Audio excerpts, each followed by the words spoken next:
मैं अलवर बोल रहा हूँ। क्या आपने कभी उस खामोशी को सुना है जहाँ सूरज ढलते ही वक्त को एक शराब की बेड़ियां जकड़ लेती है? क्या आपने देखा है उस अजय मस्तक को जिसे दुनिया सिंह द्वार कहती है और उसकी फौलादी दीवारों ने मुगलों का गुरूर मिट्टी में मिला दिया? लोग मुझे आज इंडस्ट्रियल हब कहते हैं। मेरी रूह से पूछोगे तो मैं महाराव राजा प्रताप सिंह का वो संकल्प हूँ जिसने रावली की गोद में वीरता का नया अध्याय लिखा। मेरे एक हाथ में बाणगढ़ का वो अनसुलझा रहस्य है जो रूह कपा देता है, तो दूसरे हाथ में नारायणी माता का वो अटूट चमत्कार जहाँ सूखी पहाड़ियों से आज भी अमृत की धार बहती है। साहिब, मैं केवल किलों और जंगलों का घेरा नहीं, मैं राजस्थान का वो जलता हुआ स्वाभिमान हूँ जिसे दुनिया अलवर कहती है। बाणगढ़ की रहस्यमयी गलियों से लेकर सरिस्का की गरजती हुई टाइगर की दहाड़ तक आज सुनिए मेरी कहानी, मेरी अपनी जुबानी। मैं हूँ अलवर। मेरी दास्तान मत्स्य जनपद से शुरू होती है, एक ऐसा नाम जो आज भी मेरी जड़ों में महाभारत के पांडवों की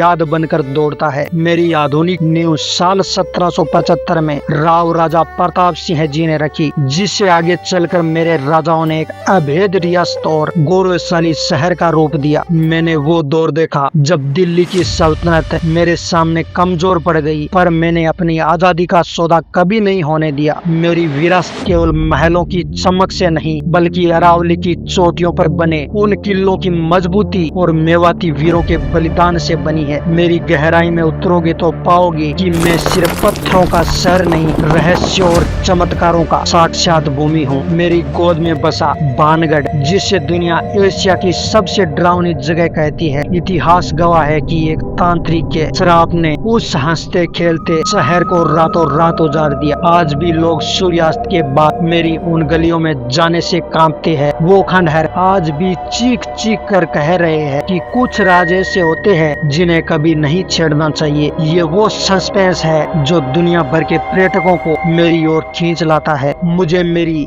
पहचान पूछोगे तो सुनो, मैं तपस्या और चमत्कार का संगम हूँ। मेरे आंगन में बरतरी बाबा का वो धाम है जहाँ उज्जैन के प्रतापी राजा ने राजपाट त्याग कर समाधि ली थी। आज भी कनफटे साधुओं का जमावड़ा और बाबा के धुने की बबूत इस बात का प्रमाण है कि वैराग्य की शक्ति राजसी सुख से कहीं बड़ी होती है। और वहीं पास में अड़ी खड़ी माता नारायणी, जिनके सतीत्व के तेज से आज भी पहाड़ियों के बीच से जलधारा निकलती है जो कभी नहीं सूखी। यह अटूट श्रद्धा ही प्यासी धरती आज भी माता के आशीर्वाद से लहराती है। और जरा ठहर कर मेरी कला को देखो। मुसी महारानी की छतरी, जहाँ लाल पत्थर और सफेद संगमरमर के मिलन प्रेम और शौर्य की एक अमर कविता लिख दी। यहाँ की नक्काशी और छतों पर बने रामायण महाभारत के चित्र आज भी अपनी भव्यता की गवाही देते हैं। अरावली की गोद में बना यह स्मारक मुझे सिखाता है कि कला और संस्कृति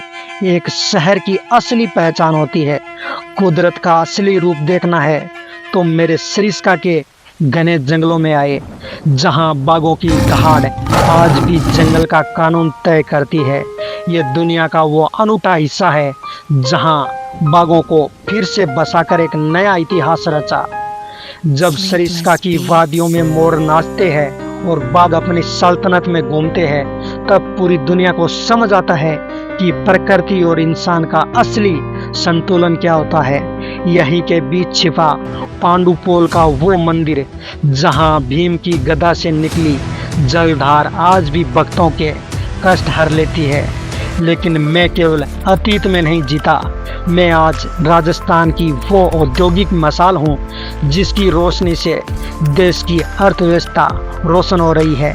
भिवाड़ी से लेकर नेमराना तक की उन चिमनियों में आज लाखों परिवारों के सपने पल रहे हैं। जहाँ कभी बिहेड़ थे, आज वहाँ आधुनिक कंपनियों का जाल बिछा है।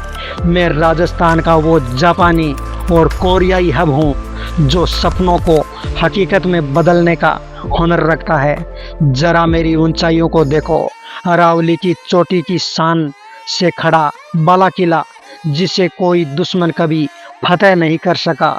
यहाँ की 446 बंदूकों की झरोखों आज भी मेरी राजसी और चौकसी की गवाही देती है। मैं वो पावन धरती हूँ जिसने अपनी गोद में हीरो और साधकों को पाला। मैं वो स्वाद हूँ जो कलाकंद की मिठास बनकर पूरी दुनिया में घुल जाता है। मैं वो गौरव हूँ जो अरावली की चोटियों सा अड़ी है और मेवाती संस्कृति सा पवित्र।